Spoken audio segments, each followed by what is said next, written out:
A coalition of Pennsylvania state government agencies is reminding consumers that under a new federal law, they're entitled to a free credit freeze from the three main credit monitoring agencies, TransUnion, Experian, and Equifax.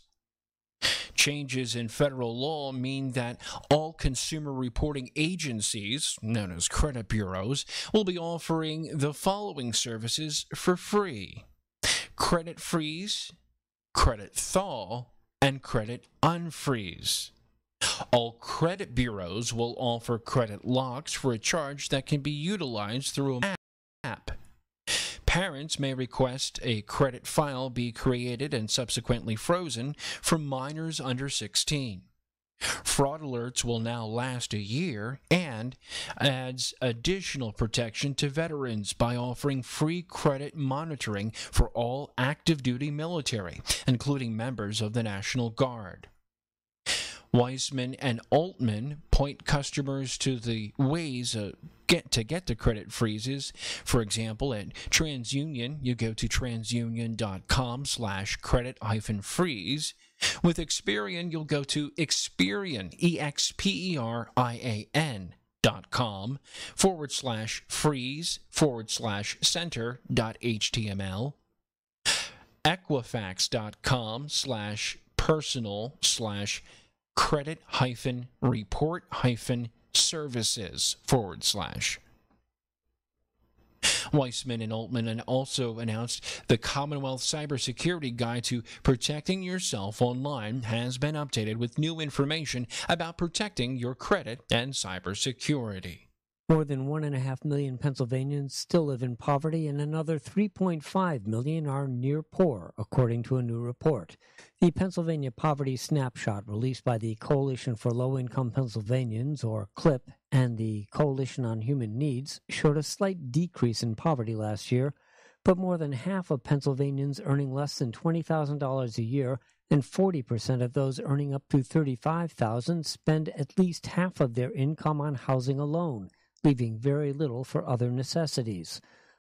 To Reverend Sandy Strauss, co-chair of CLIP, Pennsylvania's low minimum wage is part of the problem. Wages have been stagnant for such a long time, and while our unemployment rate is fairly low, a lot of folks are earning less than they used to earn in terms of inflation. The report says that in 60% of can earn a living wage, and that is really the way that we're going to get people out of poverty. For Keystone State News Connection, I'm Andrea Sears. It's Thursday, November 8, 2018. It's been a night of victories, and it's been a night of some painful losses. Green News reports special coverage, big wins and losses for the environment in the 2018 midterm elections. I sincerely hope that someday soon the Committee on Science will cease lecturing and harassing scientists. Yep, science to return to the U.S. House Science Committee.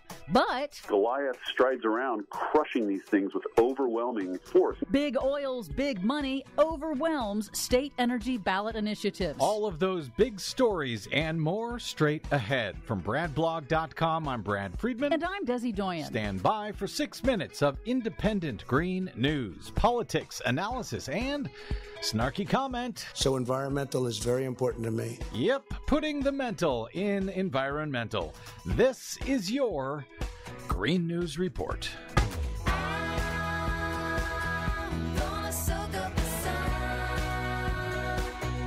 Okay, Desi Doyen, I don't know that there's any other way to say it other than good news and bad news for the environment from Tuesday's big midterm elections. Yep, the midterm elections are over and the battleground is coming into view for the environment and public health over the next 2 years. Mixed results in energy-related ballot propositions in several states, but overall, the Democrats seizing the majority in the U.S. House of Representatives is good news for science and for oversight oversight of the anti-environment Trump administration. It can't hurt. Gaining the U.S. House majority means that Democrats will control committees starting in January, and that means controlling what legislation advances in the House or doesn't, like attacks on the environment or public lands. It also means oversight and more pushback against Trump agencies' attempts to roll back climate and pollution regulations. It also means not dragging in scientists and haranguing them in the middle of these U.S. House hearings. Exactly. The House Science Committee will no longer be run by a climate science denier. Hooray! Democratic Congresswoman Eddie Bernice Johnson of Texas, the first registered nurse in Congress, is likely to be the Science Committee's new chair. That's the first time in 10 years it will be led by someone who accepts mainstream climate science. Nice. The bipartisan House Climate Solutions Caucus has fallen apart after half of its Republicans lost their races.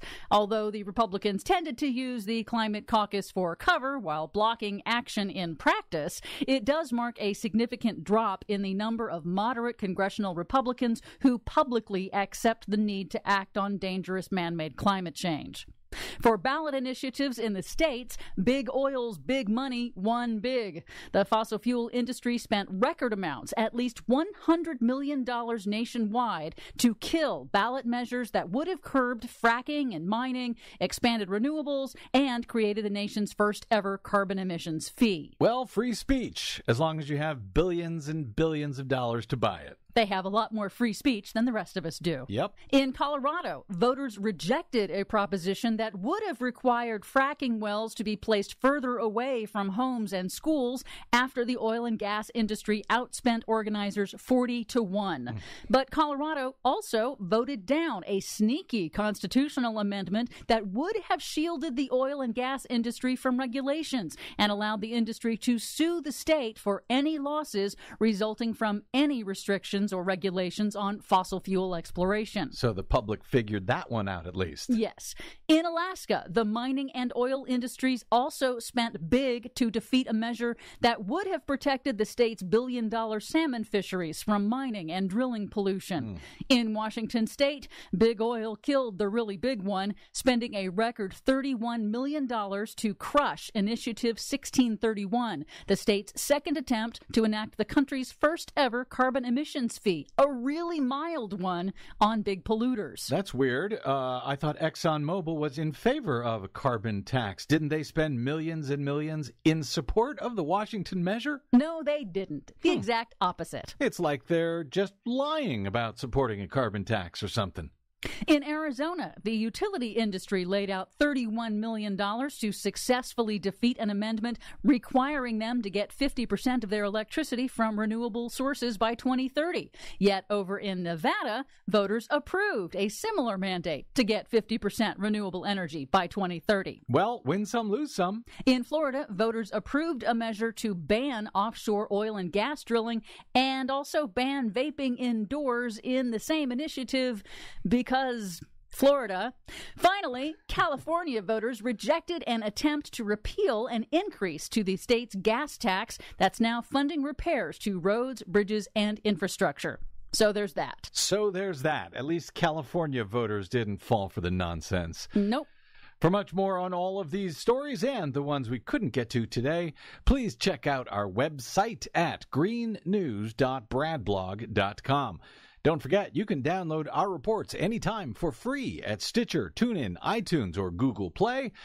Find us, follow us, and share us planet-wide on the Facebooks and the Twitters at Green News Report. I'm Brad Friedman. And I'm Desi Doyen. And this has been your Green News Report. I can't find comfort in the fact that it could be worse. I can't find comfort in the fact that it could be worse.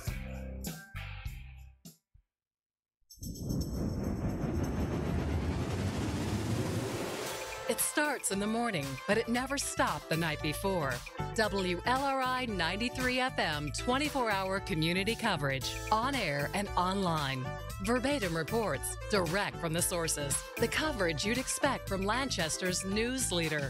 WLRI 93FM, committed to improving, enhancing, and protecting the quality of life for all of Lancaster. Government, education, and civic reporting that goes underreported in the mainstream. Corporate-free public media for all of Lancaster, serving eastern Lancaster County and western Chester County in digital FM stereo. This is WLRI LP in Gap, PA.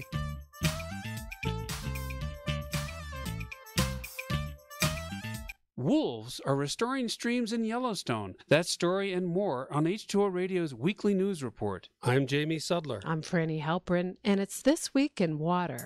Tuesday's election results were a mixed bag for the environment. In Washington state, a proposed tax on carbon was rejected by more than 56% of the voters. It was the second time a carbon fee had been considered there, and the race attracted much money from the oil and gas industry in opposition. Large oil and gas funding also helped opponents defeat a proposed law in Colorado that would have required new drilling to be set back 2,500 feet from schools, homes, and water sources. In two states, voters considered proposals to require electrical utilities to obtain 50% of their power from renewable sources like wind and solar. In Arizona, the initiative failed, but it won in Nevada, where it still must be passed again by voters in 2020 to become effective. In Florida, residents said yes to banning offshore oil and gas drilling in state waters. The tourism industry, as well as environmentalists, supported the proposal. Two states rejected proposals aimed at protecting clean water. Montana voters decided against stricter standards on the mining industry, and Alaskans rejected a measure to guard salmon. 10 gubernatorial candidates who campaigned on moving away from fossil fuels won election. The new governor of Colorado, Jared Polis, has committed to 100% renewables, as have governors-elect Gretchen Whitmer of Michigan and J.B. Pritzker of Illinois. Because Democrats won control of the House of Representatives, Eddie Bernice Johnson will be the new chair of the Committee on Science, Space, and Technology. On her priority list is fighting global warming, which is in line with Nancy Pelosi's intention to create a select panel on climate change if she becomes Speaker. The effects of climate change are playing out in real time in California as late last week, devastating wildfires exploded from north to south. As of this report, 25 people perished in separate fires. Hundreds of thousands have been evacuated as dryness made worse by global warming is leading to repeated record-breaking fires. According to a study from the University of California, there are two distinct fire seasons in the southern part of the state, summer and fall. Summer fires are driven by extreme heat, which will be worsened with global warming. In the fall, Santa Ana winds blow dry desert air south and west. These low-moisture winds dry out vegetation